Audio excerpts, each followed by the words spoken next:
Maligayang pagbabalik sa Rai Movie Recaps. Narito na naman po tayo para sa isa na namang magandang pelikula na pinamagatang American Assassin na napalabas noong 2017. Ito ay patungkol sa isang grupo ng mafia na kinakalaban ng isang lalaki pero lingid sa kanilang kaalaman ay ito pala ay isang pinakamapanganib na kaanib ng Special Forces. Kaya't ano pa ang ating hinihintay? Sit back, enjoy and relax, love you. Sa simula ng pelikula, ipinakita sa atin ang isang binatang tinatawag na si Mitch Rapp at ang kanyang kasintahang si Katrina na nagbabakasyon sa Ibiza, Espanya.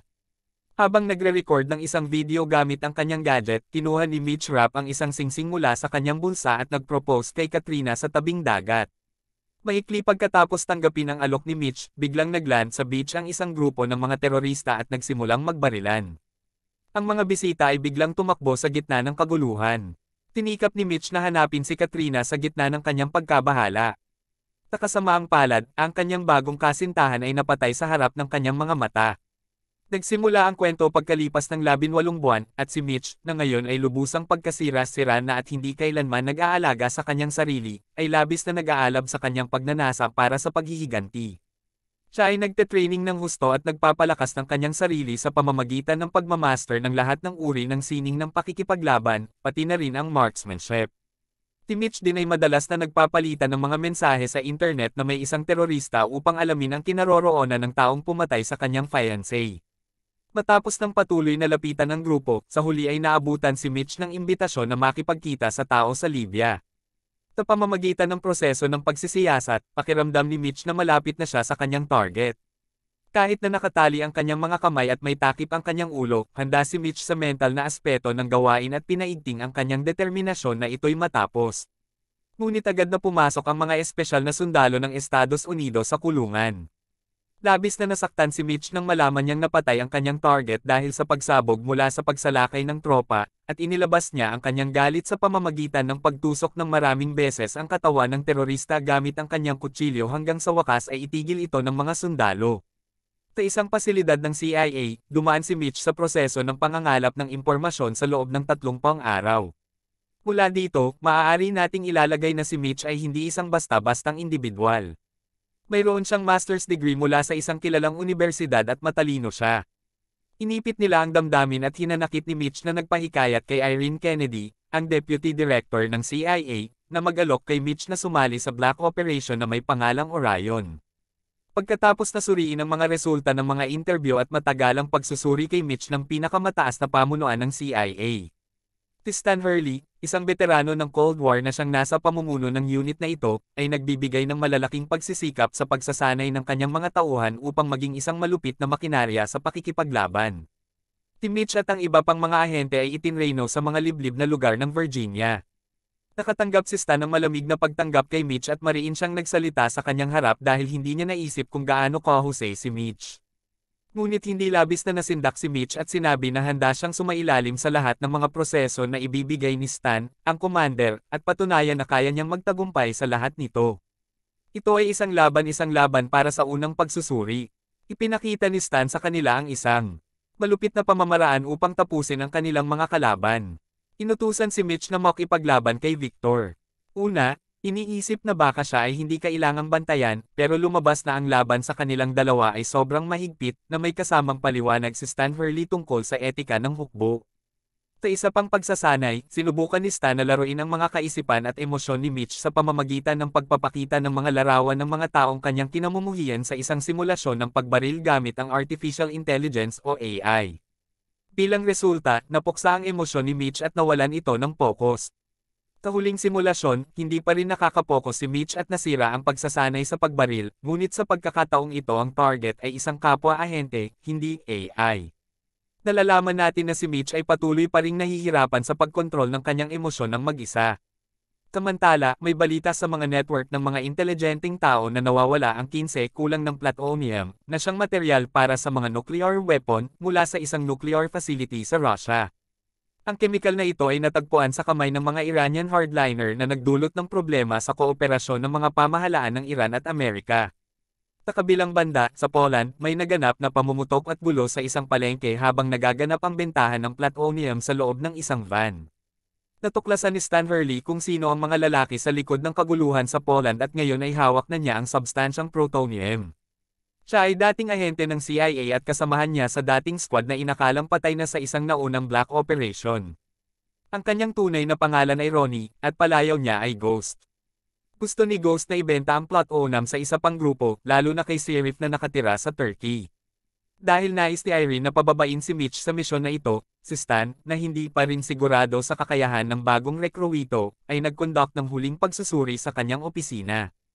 Tinawag niya si Mitch na pumasok at pinanood ang video footage ng massacre sa Ibiza Beach. Agad na nagalit si Mitch at sumugod kay Stan. Ngunit madali ni Stan na napagtackle si Mitch at sinabihan siyang huwag isama ang emosyon sa kanyang mga aksyon. Pinakamabuti na mag-ingat. Upang pigilin si Ghost mula sa pag-aari at pamamahagi ng polonium, sinakyan ni Stan, Mitch, at Victor ang eroplano patungong Istanbul. Ang aksyon, sa pagkakataong ito ay tinulungan ni Annika, isang ahente ng Turkish intelligence, at ang kanyang team. At sila ay nagkoordina. Bago nagtagpo si Sheriff kay Ghost at nailunsad ang transaksyon para sa plutonyo, may ambush na inihanda para sa kanya. Nagumpisa silang magtailang sa mga kalsada. Si Stan ay nagbigay takot sa mga opisyal ng seguridad, at si Victor ay nasa posisyon na habang tinitingnan ni Mitch at Annika ang sitwasyon mula sa isang mesa sa isang kape. Nang magkaroon ng pakiramdam na ligtas na, pumasok si Mitch sa kapihan, kasama si Victor na pumasok mula sa isa pang pinto. Ngunit lumitaw na si Ronnie ang multo ay naruroon din sa kapihan at nakitang nakikipag-usap sa isang tao sa mesa sa bar. Napansin ni Ghost ang presensya ni Victor at agad itong tumaga ng kutsilyo sa kanyang tiyan.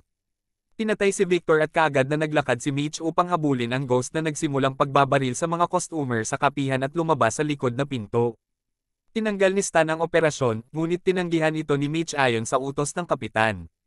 Nag-aksaya si Mitch na pasukin ang apartment ni Sheriff, pero kinailangan niyang daanan ang ilang mga aso sa parking lot bago niya tuluyang nagawang pumasok sa apartment at patayin si Sheriff. Iniwan ni Mitch ang lugar na may laptop ni Sheriff.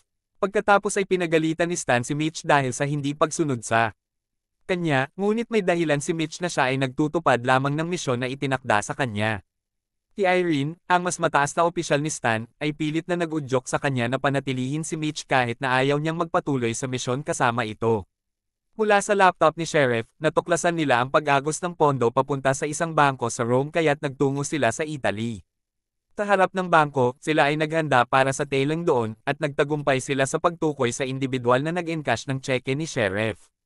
Mula sa bangko, sumunod sila sa sasakyan ng lalaki hanggang ito ay huminto sa harap ng isang 5 bituin na hotel. Si Annika ay kumuha ng kwarto na katabi ng lalaki, na isang pisiko. Tinikap ni Annika na maunawaan ang emosyon ni Mitch habang siya ay naghihintay na mag-usbong ang sitwasyon mula loob ng kwarto, ngunit biglang sumalakay si Ghost at ang kanyang hukbo. Natakot si Ghost si Mitch at nagtanong kung nasaan si Stan, na nag-udyok kay Stan na pumasok sa kwarto. Ngunit sa kasamaang palad, palagi na lamang nakakatakas si Ronnie, si Ghost, sa pamamagitan ng pagtalon mula sa bintana. Matagumpay nilang nahuli ang pisiko at dinala ito sa isang ligtas na lugar. Si Stan ay nagtago ng lalaki sa loob ng taklab ng kotse at tinanong siya roon, habang binubuhusan ng katawan ng kanyang bihag ng gasolina habang tinatanong tungkol sa taong nasa likod ng plano ng pagkakabuo ng bombang nuclear. Tinimulan ni Stan ang pagsindilam ng sigarilyo at sa wakas ay nagbigay ng pangalan ng pisikong iyon. Ito ay si Ronnie the Ghost. Sa kwarto ng hotel, sinusubukan ni Annika na alagaan ang mga sugat sa katawan ni Mitch habang sinusubukan niyang panatilihing kalmado ito. Nang magmungkahi si Annika na si Ghost ang kanilang inaakalang biktima, nagduda si Mitch. Kahit na hindi binanggit ni Mitch ang pangalan na iyon sa harap ni Annika. Mitch ay sakay humingi ng paliwanag at pinagduduhan na si Annika ay isang dobleng ahente para sa Iranian intelligence. Walang awa, tinorture ni Mitch si Annika sa pamamagitan ng paglunod sa kanya sa bathtub hanggang sa siya ay mawala ng malay at mawala ang kanyang kamalayan. Sa kahirapan na kunin ang impormasyon mula kay Annika, sinubukan ni Stan lapitan ang tiyuhin ni Annika na hindi inaasahan na malapit na kaibigan pala niya. Mukhang mula sa taong ito, tila siya ay isang opisyal sa bansa ng Iran. Natutunan ni Stan ang plano ni General Rostemi na buuin ang isang nuclear bomb. Bago pa man masabi ang anuman, binaril ni Ghost ang tiyuhin ni Annika, isang opisyal ng gobyerno sa Iran, gamit ang isang sniper rifle. Upang dalhin si Annika, si Irene ay naglakbay kasama ang dalawang ahente ng Mossad. Si Mitch ay patuloy na nag-aalala tungkol sa pagkakakilanlan ni Ghost, nang siya ay makatanggap ng balita na ang tiyo ni Annika ay binaril at kinuha si Stan ni Ghost. Nangamba para sa kalagayan ni Stan, labis na hinawakan ni Mitch ang sasakyan at ito ay nagbangga sa isa pang sasakyan na nagdadala kay Annika. Nagtrabaho sila ng magkasama upang hanapin si Stan, na tila'y hawak ngayon ni Ghost, na nagpapakawala ng kanyang galit tungkol sa kanilang nakaraan. Tinisisi ni Ghost si Stan sa kabiguan ng kanilang nakaraang misyon na nagresulta sa pagkakidnap at pagtorture kay Ghost. Ngunit sinisi rin ni Stan si Ronnie na Ghost sa paglabag sa utos ng kanilang pinuno. Nagdala ng iba't ibang kagamitan si Ghost para pahirapan si Stan. Siya ay mahigpit at marahas na nag-imbestiga kay Stan upang kunin ang impormasyon tungkol sa iba pang mga ahente na kasama niya sa misyong ito. Ngunit si Stan, na may matibay na kalooban, ay hindi madaling makuha ang impormasyon mula sa kanyang dating guro na si Ghost. Kahit pa ang kanyang mga kuko ay hinayla, hindi susuko si Stan sa sakit at mananatiling matatag. Patuloy pa rin si Ghost sa pagsasagawa ng pananakot na tila hindi masyadong epektibo kay Stan. At nang lumapit si Ghost, agad nakagat ni Stan ang earlobe ni Ghost. Ministro Berus, na naiinis na naghihintay para sa pagsasalaysay na ito mula pa noon, ay lalong nagiging mainit ang ulo at nagtanong kay Ghost na tigilan ito. Ang isang bagay na hindi alam ni Ministro Berus ay ang pagtataksil ni Ghost. Si Ghost ay agad na kumuha ng kanyang baril at pinagbabaril ang lahat ng naruroon. Itinayo ni Ghost ang isang bagong lugar na maging target ng pagpapaputok ng nuclear missile matapos dumating ang kanyang mga tropa, ito ay ang Estados Unidos. At pagkatapos ay inako ni Ghost ang kanyang mga aksyon kay Stan, na nagpapasok sa kanya sa isang halimaw na gaya ngayon. Samantala, sinusundan ni Mitch at Annika ang paruroonan ni Ministro Berus upang hanapin si Stan. Upang mas mapabilis ang pagdating sa lokasyon, ginawa ni Mitch ang isang kakaibang paraan ng pangunguha ng sasakyan. Sa kabutihang palad, walang mga buto ang nabasag. Pagkatapos ay pinaandar ni Mitch at Annika ang ninakaw na sasakyan patungo sa kanilang tinutunton na lokasyon. Nagsimula si Annika sa pamamagitan ng pagkukwento tungkol sa ambisyon ng Iran na simulan ng isang nuclear na digmaan at pagsusumbong kay General Rostemi at Ministro Berus na may plano ng pagpatay sa kanyang tiyo, kapatid, at ama habang sila ay papunta upang makipagkita sa kanya. Kawakas, natagpuan nila ang lokasyon. Ang lugar ay hindi ma-access ng mga satellite network at internet connections, kahit pa ito ay matatagpuan sa isang bukas na lugar. Hindi sila nakatawid sa nakakandadong gate, kaya't sinundan nila ang dalawang lalaki na pumasok sa pamamagitan ng isang pinto. Binigyan ni Mitch ng kanyang baril si Annika na sinabing magpatuloy sa pasilyo, habang siya mismo ay umakyat sa tubo upang magtago mula sa tatlong gwardiya na papalapit sa kanya.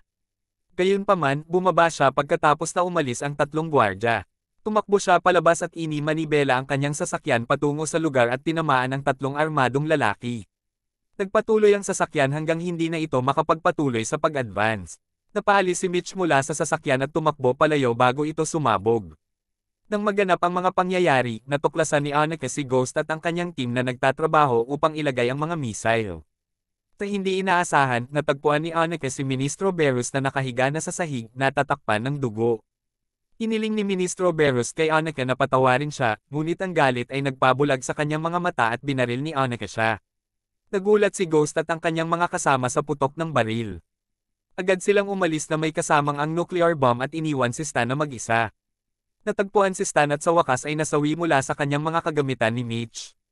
Inutusan ni Stan si Mitch na hanapin si Ghost bago ito makalayo ng husto. Nangyari ang isang maselang sitwasyon nang ang Ghost ay nagdala ng bihag si Annika. Tinanggihan ni Mitch ang kahilingan ni Annika na makasama ang kanyang pamilya sa langit. Mali ang akala ni Ghost na nais ni Annika na mabuhay, ngunit lumabas na iba ang kanyang nais. Bagamat pinigilan ni Mitch si Annika na kunin ang baril sa kamay ni Ghost at pagbaril sa sarili, labis ng huli, pinili ni Annika na tapusin ang kanyang buhay. Tanging tahimik na lamang si Mitch. Pagkatapos na mapabagsak ang isa sa mga tauhan ni Ghost ng madali, tumakbo si Mitch palabas ng pasilyo at nakita ang pagtakbo ni Ghost sa kanyang speedboat. Hindi nagatubiling sumampa si Mitch at sumakay sa barko ni Ghost. Nagsimula ang isang laban. At sa kalagitnaan ng laban, pinukaw ni Ghost ang alaala ng kamatayan ng kanyang kasintahan. Samantala, ipinaalam ni Stan kay Irene ang sitwasyon ni Ghost at ang kanyang plano na pumutok ng isang nuclear bomb sa ibabaw ng karagatan. Ngunit sa kanila napagtanto na may isang flotang pandigatang lumalayag malapit sa lugar. Kaagad na binalaan ni Irene ang mga opisyal na maging mapanuri. Kaagad na naghanda ang buong crew para sa panganib na ito. Sa pagitan ng mga sandali, halos matalo si Mitch kay Ghost na naglagay ng kutsilyo sa kanyang leeg. Gayunpaman, bilang pangunahing tauhan at bida, nagawa ni Mitch na baguhin ang takbo ng mga pangyayari at talunin si Ghost. Gayunpaman, hindi pa tapos ang misyon ni Mitch. Kailangan niyang magawa ang pagpatay sa pagsabog ng nuclear bomb na ito. Kung ito ay sumabog, magdudulot ito ng malaking sakuna. Hindi lamang sa karagatan, kundi pati na rin sa lupa. Nagbago ang direksyon ng barko si Mitch at sinusundan ng helicopter na sinasakyan ni Stan doon. Labis na nalilito si Irene sa ginawa ni Stan. Samantala, handa na ang flotang pandagat na magpaputok ng mga kanyan sa barko. Pagkatapos, iniutos ni Stan kay Mitch na itapon ang bomba sa dagat, at matapos itong itapon sa dagat, sinabihan ni Irene ang flotang pandagat na hintuan ang kanilang mga putok. Pagkatapos, isinabit ni Mitch ang kanyang katawan sa tali na iniabot mula sa helicopter at iniakyat siya. Kaagad matapos maabot ang tuktok, iniutos ni Stan sa piloto na umalis sa lugar kaagad bago sumabog ang bomba. Lahat sa silid control ay naghihintay para sa pagputok na mangyari at sa wakas ay pumutok ang nuclear bomb mula sa loob ng karagatan. Lahat ay naapektuhan. Sa huli, bumaba ang epekto ng pagsabog. Si Irene ay nagtiyak na ligtas ang lahat, lalo na si Mitch. Nagpahayag si Irene ng kanyang pasasalamat dahil iniligtas ni Mitch ang maraming buhay. Pagkatapos nito, bumisita si Irene sa ospital, kung saan naroroon si Stan. Pagkatapos nito, nanood sila ng balita tungkol sa mga akusasyon ng Iran laban sa Estados Unidos dahil sa nuclear explosion sa baybayin ng Italia. Napagtanto ni Irene at Stan ang isang bagay, habang si General Rostemi, nakakatapos lang magbasa ng kanyang talumpati, ay pumasok sa elevator, kung saan nakita si Mitch sa likod niya. At dito na nga nagtatapos ang pelikula natin para sa araw na ito. Maraming salamat sa panunood.